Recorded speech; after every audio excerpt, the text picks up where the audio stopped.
Okay, so let's now proceed to our next topic. It's all about 2G, 5G architecture overview. So yung topics na prepared ko for you ay evolution lang ulit. Evolution tayo ulit ng network architecture. But this time, the architecture will be the one evolving. No? Okay, so makita nyo ano yung paano siya nabuo, no? From 2G up to 5G. And then we'll zoom in sa GSM architecture, and then UMTS architecture, and LT architecture, and then yung NR or the 5G architecture. Okay? Puro tayo sa evolution of wireless network. Yan. Okay. So, alam na natin yung evolution no, kung paano siya nagsimula. So, that is from 1G to 5G. Okay? So, we will not go deeper here. Pero just a overview. Ano yung nangyari since 1980 hanggang 2020. And ano yung mga changes in terms of the subscriber experience, no? In terms of the data. Yeah, data experience. So, makita nyo naman yung pagbabago, no? So, from 64 kbps going to 1 gigabit and target to have 20 gigabit per second sa 5G. Okay. Now, we'll jump in sa network architecture evolution. But before that, I'll show you a video, no? Lumang video na rin to, no? From Globe Telecom. So, this just to have a short journey kung paano nangyayari sa inyong, for example, SMS or voice call once you transmit it using your mobile phone. Okay, so let's watch this short video coming from Globe Telecom.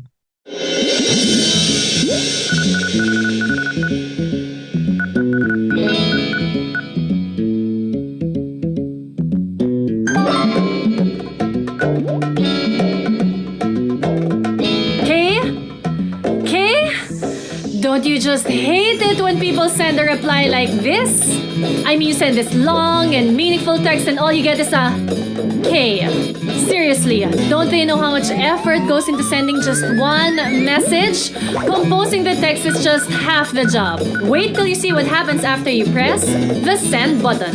Say hello to the base station. Basically, what it does is it connects you to the network. There are thousands of base stations to accommodate millions of subscribers across the country. To make sure everything is in check, we've got the base station controllers or BSCs. Think of it this way. In a restaurant setting, the base stations would be your waiters and waitresses. If you want to order, all you have to do is raise your hand and call their attention. The restaurant managers, in this case, are your base station controllers. They make sure every table has someone to attend to the diner's needs at all times. From the BSC, it travels to the Mobile Switching Center Server or MSS, which ensures collected data flows effortlessly from the stations to the network and vice versa. The MSS would be the person in between the servers and the chefs. He's in charge of organizing orders by table, relaying them to the kitchen, and garnishing the dishes before the server takes them out. Like the MSS, this role is crucial since it means putting everything together in a timely and presentable fashion. The MSS then transfers your message to the Short Message Service Center, where your text is temporarily stored until more data is gathered about the recipient.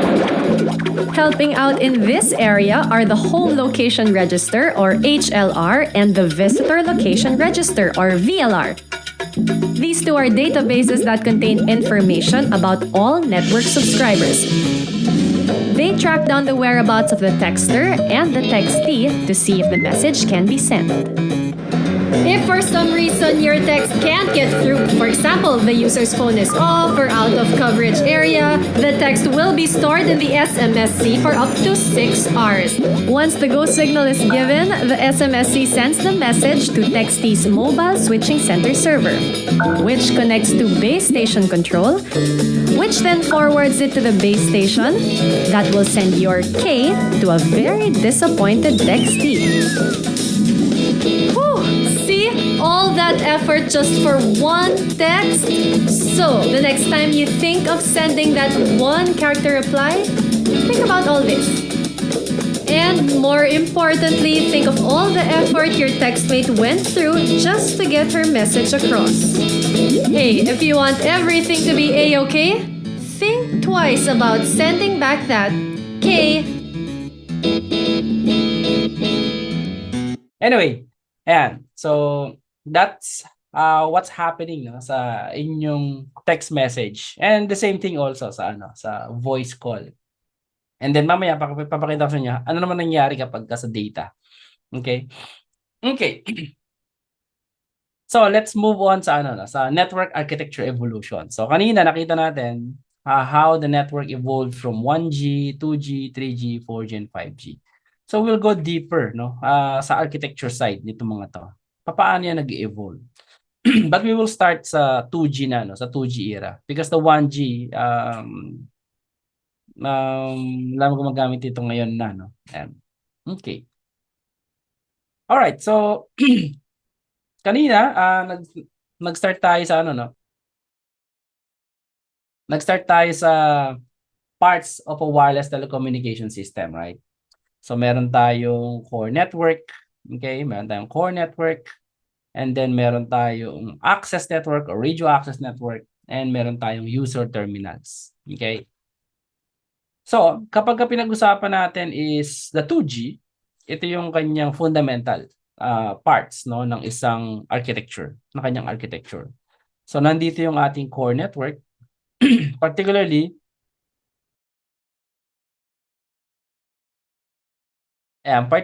meron tayong nandiyan yung MSC, yung binabanggit ni Bianca kanina. So, andito yung Mobile Switching Center. Yan. So dati, nung unang panahon, nung mga panahon pa ng POTS, no, plain old telephone system, itong mobile switching center, ito yung merong, pagka nanonood kayo ng commercial, yung may babae na may sinasaksak na jack na Cebu, B. So pagkatawag ka ng Cebu, ipapatch niya dun sa port nung papuntang papuntang Cebu yung link mo para makatawag ka. So yun ang ginagawa ng switching center dati. So, ginawa siyang mobile switching center. Ginawa siyang digital. Tinanggal yung babae nagpa-patch, no? Ayan. So, siya na ngayon nag-route ng mga calls natin, no? Sa mobile switching center nangyayari yan. And then, kapag pinuntahan yan sa mga operator, katulad nung nakita yung video kay Bianca kanina, so malalaking mga cabinet yan. Malamig at medyo maingay, no? Dahil sa fan. Okay? So, andito yung ating MSC, the Mobile Switching Center. So, syempre, nakakonekta yan. Paglabas natin, dati meron niyang voice, no? Public Switch Telephone Network. Yan, yung PSTN natin. Okay? So, ito yung composition ng core network natin. So, mamaya, magiging mas detailed pa yan. Ito lang muna yung pinaka-facade nung architecture natin.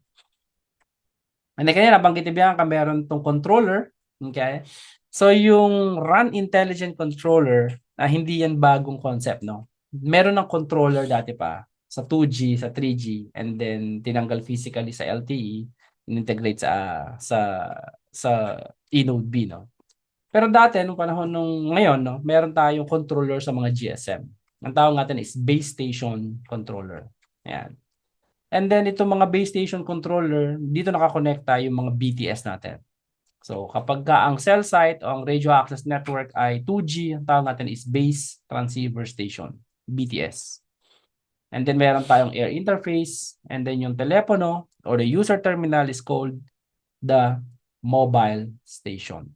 Okay, so ito yung simplified, no? Simplified, mamaya magana tayo, pupuntahan natin yan in detail. And then after that, ito is more on more on SMS and voice. Nung nagkaroon ng improvement, inintroduce si 2.5G at 3.5G sa marketing domain. Okay? Basically, ang ginawa nila is nilagyan nila ng data capability ang GSM, which is in the form of GPRS and Edge. Okay? So si Edge and GPRS, the data or the packet side ng GSM. So dito lalabas ang additional component ng ating core network, which is the GPRS. Pag sinabi natin GPRS is General Packet Radio Service. Ito yung kapag ka nasa malayong lugar ka at wala kang ganong signal and then mag-inon mo yung data mo, ang makikita mo sa telepono mo is G. No? G. Ibig sabihin, naka-GPRS ka. Okay? GPRS ka. General Packet Radio Service. Yan. Kapag ka E ang lumabas dyan, it's the enhanced data rates for GSM evolution. Up to 384 kbps. Kung nag-iisa ka. No? Pero most likely, nasa 54, 64 kbps pa rin yan. Okay? So, meaning the edge and the GPRS is hindi siya ganun ka, kabilis katulad ng mga na-experience natin with LTE and 5G. Okay? And then, ang BSC, it will be connected sa tinatawag nating SGSN. Okay? SGSN or the Serving GPRS Support Node. And then, palabas ng data network will be the Gateway GPRS Support Node. Okay? So, anything about data, okay, kapag ikaw ay tatawag, voice call, okay, ang ruta mo is dito, dito, dito. Okay? Pag ikaw naman ay magde-data, magfe-Facebook ka, or mag-call ka ng Viber, o manonood ka ng YouTube, dito ka pupunta. Yan. Okay? So, ayan yung route ng iyong activity. No? It's either the CS part or the PS. CS is circuit switch, which is the voice call, and PS is for the data. Okay? Klaro ba ito? Itong ating 2G network architecture. Can I get a thumbs up before we proceed sa 3G? Okay. So, punta tayo ngayon sa 3G. Dumating ang 3G by 2010. Okay? So, nung dumating ang 3G, kinakailangan ba nating tanggalin lahat ang network component? Hindi, di ba?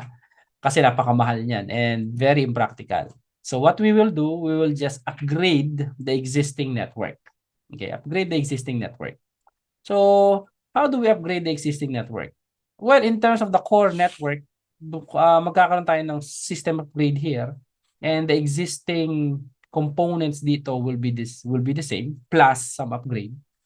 And sa radio access network will have additional equipment. Yan. So, sa BSC, meron tayong equivalent part na tinatawag sa 3G. Ang pangalan niya ay Radio Network Controller. Controller din siya pero 3G capable. Katulad siya nung BSC. Okay? Pero mas powerful siya kasi higher technology siya. And then yung ating mga base station will be now called Node B. At ang ating UE ay tinatawag ating user equipment. Okay? Pero sa ating core network, makikita nyo, we are utilizing the existing core network. Kasi si 3G is now equipped with the mobile broadband. So kapag ka meron kang voice call, ang route ng tawag mo is from RNC, papunta ka ng MSC. Pagkatawag ka ng data or packet, okay, data, punta ka dito, SGSM, GGSM, pag ganun. Okay? So parehas pa rin siya, no? Ang nag-improve sa 3G is yung binabanggit ko kanina na highway, no? Ito, lumaki to.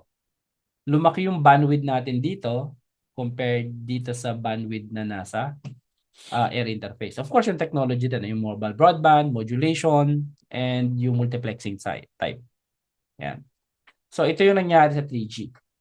Okay? Now, dumating ng 2010, yung LTE. Okay? So, what happened sa LTE?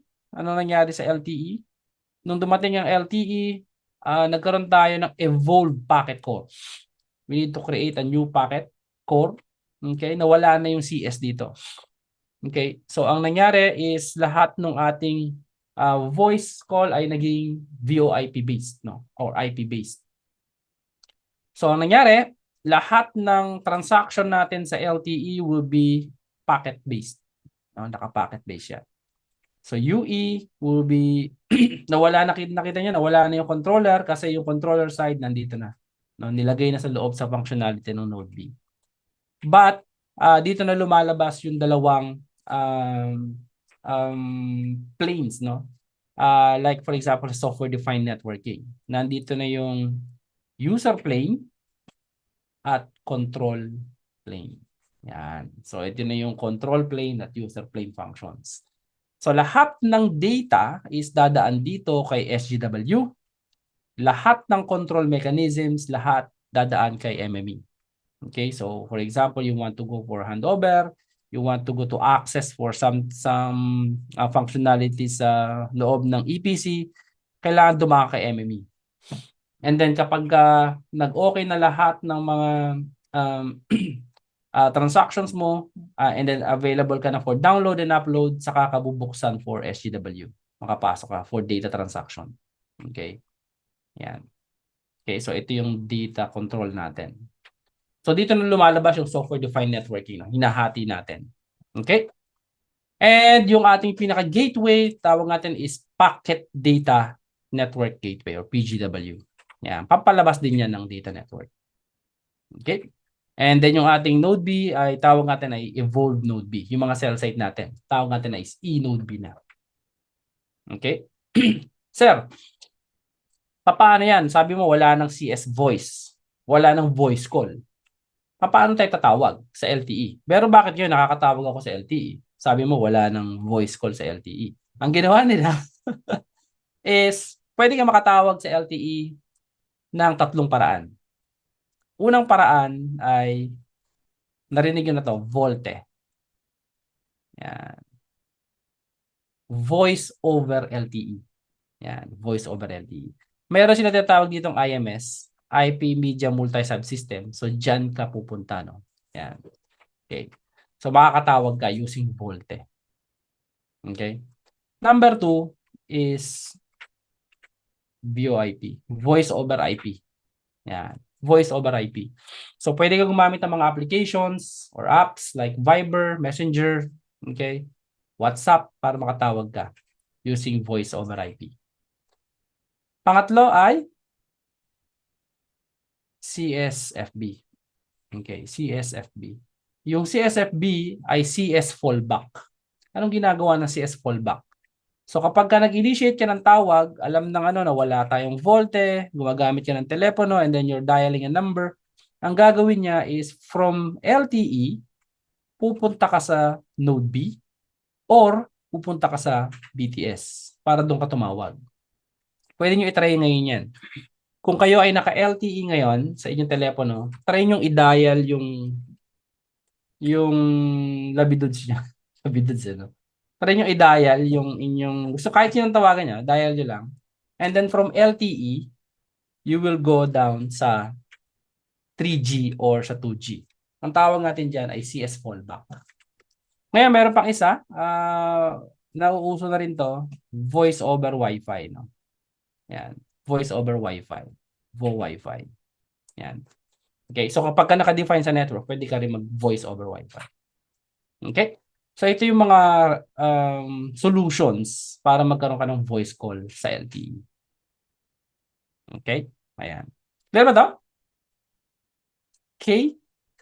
More thumbs up? Okay. Ayan. So, ito yung ating nangyari sa sa LTE. Ngayon, 2020, dumating si 5G. So, what will happen? Ano sa tingin natin mangyayari sa 5G? Because we want to have a faster time to market, gusto natin ma-experience agad si 5G at ma-deliver natin sa mga subscribers natin. And we want to make it cost-effective. Okay. So, gagamit tayo ng isang solution for 5G which is easy to implement and will use the existing network components. Ang tawag natin doon ay non-standalone mode or NSA. NSA, non-standalone mode. Ibig sabihin ng non-standalone mode, gagamitin natin yung existing core network natin and then we will deploy 5G as a secondary carrier or secondary node. Ano mangyari doon? So what will happen? So yung operator will buy a new equipment, probably a new baseband unit and a new radio, and then it will be interfaced or connected sa eNode B as a secondary carrier, and then ikakabit natin sa SGW. So sa isang cell site, meron dalawang BBU, okay? Isang pang LTE at isang pang 5G. Yun ay kung hindi 5G capable yung existing BBU. But they can upgrade it into LTE and 5G. Isang BBU na lang. Okay. But for the sake of uh, simplifying yung explanation, magkaiba sila ng equipment. And then i-connect mo silang dalawa.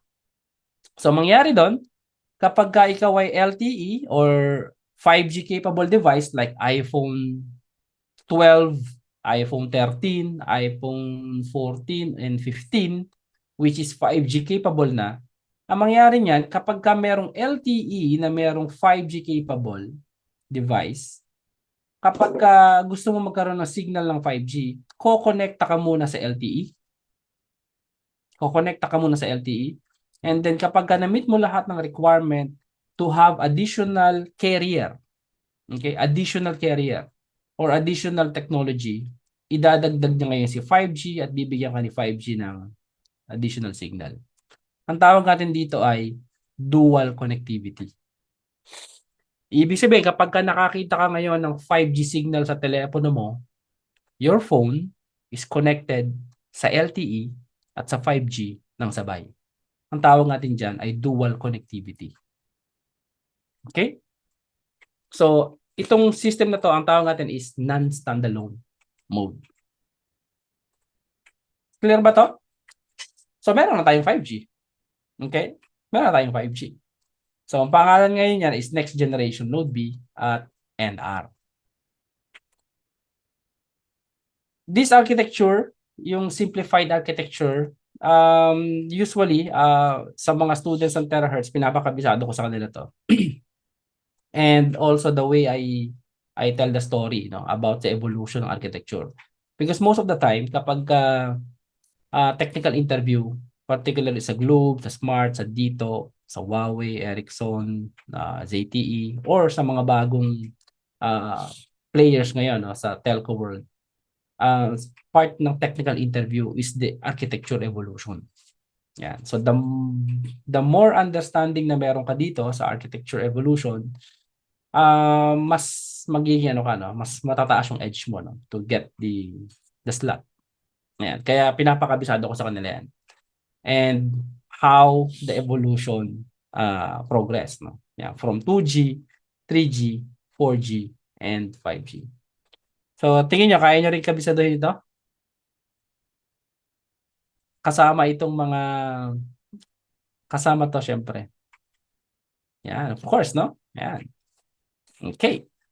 Dito, paano natin ilalagay yung Paano natin ilalagay yung open run, no? Ayan. So, kapag may open run ka na, so, ang mangyari, nandito na si SMO. Okay, nandito si SMO. Andyan si Rick. Ayan, SMO and then si Rick. Siyempre, si SMO, nakakonekta rin yan dyan kay MME, no? Tapos yan, si Rick. Tapos, andito ka. Yan. So, meron kang dagdag na intelligence. Okay, kaya sa open run, pero dapat ito, open na to, di ba? Dapat open yan, open run yan. Kaya mayari, kapag sa open run system, nawala si SMO at si Rick, dapat gagana. Kasi meron ka pa rin connection sa core network. Yung fundamental parts ng iyong network na core, RAN, at UE, nandun pa rin. Although nawala yung intelligence, pero yung default parameters para gumana ang isang system is nandun pa rin.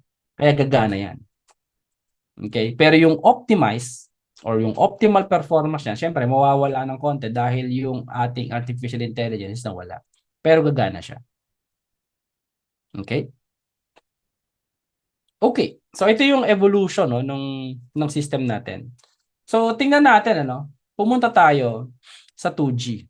Mag-zoom in tayo sa 2G. Ano bang meron dito sa 2G architecture na to? Ano bang meron diyan? Kanina sinasabi ni Bianca, marami daw laman yan. May HLR, may VLR, Pero bakit dito, sir, wala? Kasi sabi ko kanina, it's only the facade, no, ng architecture. Kasi kapag nilagay natin lahat dyan mamaya, labo dami niyan, ano? Dami nitong connection na to, no? So punta tayo sa 2G. Pag pumunta ka sa 2G, ganito ang architecture ng 2G. Yan. Okay? So nandito yung mobile station, okay? Yung MS dito sa part na to, ito yung MS natin. And then yung air interface natin, ang tawag natin diyan is the no? Interface. Pagka nakarinig kayo ng salitang air interface yun. Okay? And then, nandito yung BSS or the Base Station Subsystem, which is composed ng BTS at BSC. Tawag natin sa kanilang dalawa is Base Station Subsystem. Yung interface ng dalawa, tatawag natin yung ABIS interface. Okay? Yan. Tapos, sa loob ng core network, nandiyan yung tinatawag nating network and switching subsystem. Kanina, ang nakita nyo lang kanina is itong si SGSN, GGSN, at si MSC. Okay? Wala pa si VLR, wala pa si GMSC, si EIR, si SMSC na banggit ni Bianca kanina, si HLR, at si Authentication Center. Okay? So ngayon, isa-isahin natin para at least kapag na-discuss na natin kanina yung mamaya yung 3G, at least meron pa rin ka idea. No? Meron pa rin kasi ginagamit pa rin natin siya. Okay. So, unahin natin yung, syempre, mobile station. Yan. So, mobile station, ito yung mga luma natin, ano, mga 2G. Sino meron nito? Meron pa nito. Ito ay yung 3210. And this one is 5110 siguro, no? Ayoko type niyo kung tama, no? 5110. 3210 and 5110. Yung mga unang ano yan. Nakalakal na, sabi ni Hermie, no? Ayan, so meron kang mobile equipment, yung pinaka-handset mo. And then, importante dyan, syempre, yung SIM. Yan, yung SIM. Ibig sabihin ng SIM is the Subscriber Identity Module. Ayan, tama pala. Thank you, Prudence. Subscriber Identity Module. So, inilalagay natin. Alam natin yung SIM, no? Ayan. So, sa loob ng SIM, nandyan yung International Mobile Subscriber Identity, yung number mo, yung MSISDN number, and yung authentication key. Yan, an algorithm for authentication checking. Okay. Para makita nyo kung ano yung mobile identity or unique international mobile equipment identity, yung telepono nyo, mayroon tong parang fingerprint na unique sa kanya. No, siya lang dapat. So, pinutin nyo lang yung asterisk number sign 06 number sign. Punta kayo sa dikit no? Pinutin nyo yung asterisk number sign 06 number sign. Lalabas yung serial number ng telepono nyo, IMEI. Para saan yan? Para kung mahablot, pwede nyo i-report kay NTC, i-report nyo yung IMEI number, and then ibablock sa network yan. Kahit palitan nila ng SIM card yan, block na sa network yan. Okay? So mamaya makita natin saan ginagawa sa network yan. So ito yung mobile station.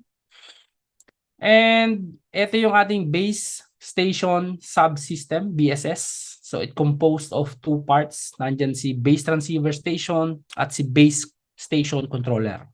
Okay, si BSC. BSC, si BTS. BTS. Okay. So, si BTS, siya yung nagpo-provide ng radio access. Si BSC, siya yung nag-allocate ng channel for the duration of the call. And yung controlling ng power, monitoring ng quality, at mga handover. Yan si BSS. Next is sa loob ng NSS. Ito. So, nandito yung mga key elements ng mga NSS. Nandyan si Mobile Switching Center, si Visitor Location Register, si HLR, si Home Location Register, si Authentication Center, si Equipment Identity Register, si Gateway MSC. No? So, connected dyan, mga yan, no? By means of the SS7 network. So, unahin natin si Mobile Switching Center. Anong ginagawa ni Mobile Switching Center? So, pag pumunta ka sa loob ng operator na merong MSC, ganito, makita mo, puro cabinet na malalaki. Okay? So, they are responsible for switching yung calls, controlling calls, logging ng calls nandyan. interface siya sa PSTN, ISDN, and PSPDN.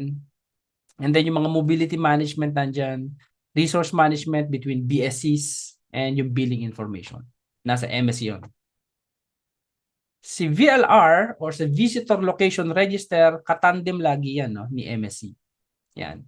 Ang ginagawa ni VLR, it stores yung data temporarily for mobile served by the MSC. Bakit kinakailangan ilagay yung data nung nung mobile, no, na sinaserve niyan. Yan. So si VLR ay nag-store siya ng MC, yung number mo, yung location ng mobile station identity, para kapag pinage ka, no, pagka pinage ka, no, isa sa mga mabilis na na explanation. Para pag pinage ka ng network, alam nila agad sino mga base station ang magpe-page sa'yo. Okay, for example, ganito, no. Sinabi mo sa nanay mo yung MSC. Ikaw naman yung ikaw naman yung UE, no, o yung mobile station. Sabi mo sa nanay mo, "Nay, pupunta lang po ako nandito lang po ako sa kwarto ko." So ilalagay ng nanay mo yon sa VLR na si Richard ngayon ay nasa kwarto niya. So alam ng nanay mo nasa kwarto ka. Alam ng network kung nasaan yung temporary location ko. Kapag may tumawag sa akin sa labas, dumating si Grab, no. Dito na yung order mo. Dito na yung order mo. Sabihin sa akin ng nanay ko, saan pupunta yung nanay ko? Pupunta ba yung nanay ko sa rooftop? Hindi, di ba? Pupunta ba yung nanay ko sa CR? Pupunta ba yung nanay ko sa kitchen? Hindi. Dahil alam ng nanay ko yung temporary location ko, sinabi ko sa kanya, pupunta siya sa kwarto, ipipage niya ako doon. Richard, nandiyan yung order mo. Okay, so mas tipid sa resources at sa time. Yun ang pinaka-ano ng VLR. Okay? I get my point? Ano yung trabaho ng VLR? So, kapag tinawagan ka, hindi ka ipipage sa buong Pilipinas. Ipipage ka dun sa huling location ng mga cell sites na nag-serve sa'yo. Okay? Ayan. So, ito yung VLR. And then next, meron tayong home location register. Okay? Nandito yung mga subscription information, no, nung iyong mga subscribers. Okay? And then yung authentication center. Yan. So para makikita nila kung valid ka bang subscriber or hindi ka fraud, no. Yan. So nandito yan sa HLR at authentication center. Sa pag-validate naman ng mga equipment, yung mga mobile phone, kaya ako pinakita sa inyo yung IMEI number. So ini-store dito sa Equipment Identity Register yung mga unique international mobile equipment identity. Kapag yan ay nakaitag na whitelisted sa network, okay, ibig sabihin, the terminal is allowed to connect to the network. Whitelisted yan.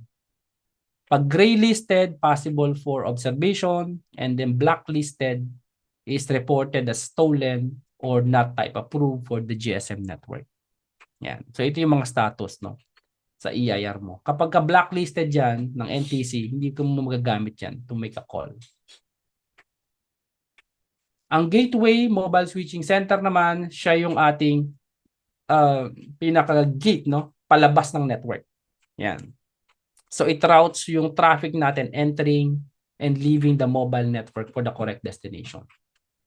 Kaya sila tawag ng Gateway Mobile Switching Center. Okay? So yun yung mga laman, no, ng isang core network sa loob ng GSM. Yan. Ngayon pumunta tayo sa 3G. Sa 3G naman, kapag tinignan mo yung overall network architecture ng 3G is ganitong itsura niya, no? Wala yung architecture ng 3G ito. Ayan. So makita niyo halos parehas lang naman yung loob, no? Ayan. Okay, andito pa rin yung core network dahil we are utilizing the existing core network. Pero dito nagbago. Yan. Yung UMTS Terrestrial Radio Access Network naging Node B at RNC. Radio Network Controller na siya. And then yung telepono is the UE. Yan. Pero yung Authentication Center, VLR, HLR, EIR, andyan pa rin siya. Okay, so halos same pa rin siya. Okay, so ito yung 3G architecture. Then pag pumunta tayo sa LTE architecture, ganitong itsura ng LTE. architecture, very flat ang architecture ng LTE. Okay? So, nandito na si SGW, si Mobility Management Entity, at si eNode B, at PDN Gateway. Yan, ito na yung pinaka nakikita nyo kanina, no, na architecture, no. Yan. So, si MME will be for the control plane, yung kanina banggit ko, control, at si SGW for all the packet transactions. Yan. And ito naman si PDN Gateway is your gateway papalabas ng network mo. Yan. Sa pagdating ng LTE, may makikita kayong iba't ibang network. Maririnig yung salitang homogeneous or heterogeneous network or HETNet. Pag sinabi nating HETNet, ito yung iba't ibang klase ng deployment ng LTE.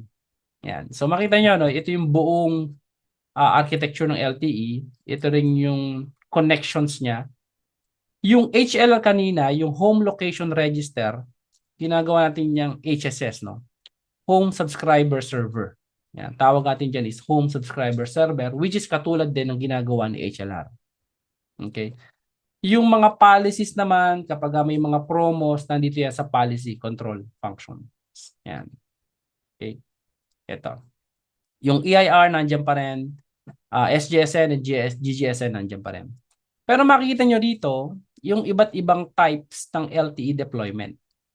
Yan. So, meron tayong repeater, may macro site, may Pico, may macro, mayroong femto, may relay, at merong mga wide area network, no, na may reduced power, transmit power. So kapag pinagsama-sama natin yung iba't ibang deployments ng radio access network, ang tawag natin dyan is heterogeneous network. Ganyan din na magiging application natin pagdating sa Open RAN. So kung ano yung mga typical applications na dinideploy natin, will be the same. Ang magkakaiba lang talaga yung equipment, yung implementation, at syempre yung intelligence, as sinasabi ko kanina, and then yung openness ng system. Okay, so ito yung pinaka ng HETNet, no?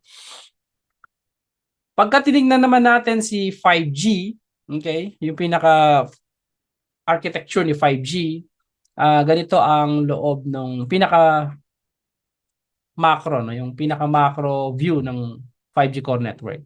Andito si 5G CN. Okay? Kanina kasi yung nakita nyo is the non-standalone. Ito yung standalone mode, no?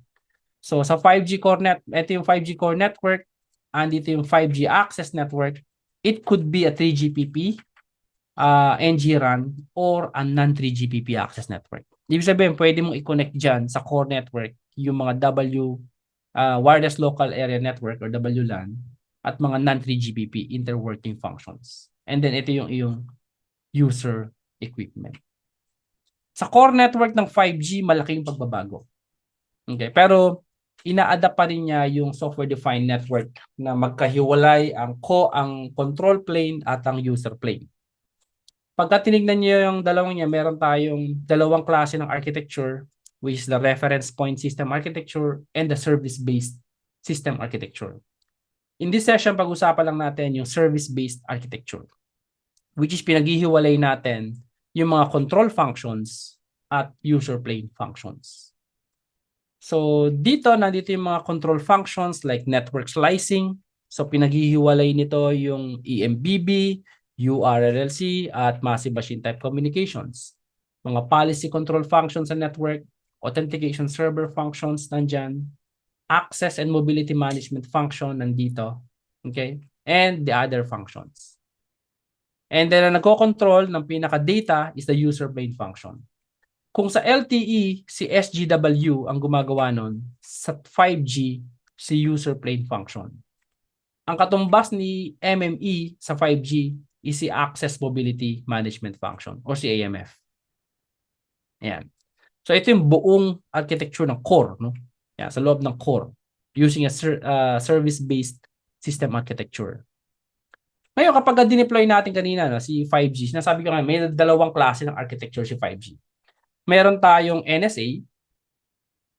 Ito yung mabilisang deployment, which we are using the existing core network ni LTE, EPC, Evolved Packet Core. Ito yung ating LTE. Sinaksak ko lang si 5G, no? Additional equipment, saksak ko sa tapos activation ng software, meron ka ng 5G. Ang tawag natin doon is ENDC. EU-TRAN NR dual connectivity. Ang holy grail ng 5G is the option 2. Yan, option 2. Ibig sabihin niyan, gusto natin merong sariling core network si 5G para ma-support natin yung tatlong use cases niya. eMBB, URLLC, at Massive Machine Type Communication. At yung end-to-end network slicing. Dito sa option 3, kaya natin gawin pero hindi fully. Ang pinaka nakukuha lang talaga natin na full dyan, yung eMBB lang. So kapag hindi tayo mag-translate dito sa option 2, hindi natin makukuha tong tatlong to. Yung full ano no, best version of self niya no ni 5G. Okay? So kinakailangan mag-option 2 tayo. Yan. So kapag ginawa natin 'yan, paano natin gagawin 'yan ano? So maraming paraan ano. So maraming mga strategies. So una, ito yung option 1, di ba? Ito yung LTE. Okay? Ito yung LTE, tapos ito yung option 2. So paano tayo pupunta from option 1 papuntang option 2? Ito yung option 3, ito yung unang ginagawa natin. Okay? Ito yung unang ginagawa natin. So meron tayong tinatawag na option 4. Yan. Ito yung different architecture options, no? Option 5 at option 7. So ano yung step, no, na papunta para makarating tayo diyan, sir? Yung mga steps diyan is pwede tayong pumunta sa ganito, no? Yan. Option 1 and then option 2 and then combination, ano? So pwede tayong mag-create ng additional core network and then mag-deploy tayo ng Gnode B and then connect natin siya, no? Ito, meron tayong option 2 dito. Okay, nawala pala yung transition ko dito. Dapat may transition to ng option 4 to option 5. Option 4 to option 2. Anyway, yan. So gusto natin is magkaroon tayo ng ganitong klase ng network para ma-activate natin yung tinatawag na end-to-end network slicing at yung tatlong use cases, yung eMBB, MMTC at Massive Machine Type URLLC. Yan. So option 2 yung pinaka holy grail natin. Pero so far nandito pa tayo, no? Sa option 3. Yan, nasa option 3 tayo. Nandito tayo. And then some operators right now are doing some proof of concept pagdating sa option 2. Yan. I'm not sure yung magiging next operator kung mag-option 2 sila.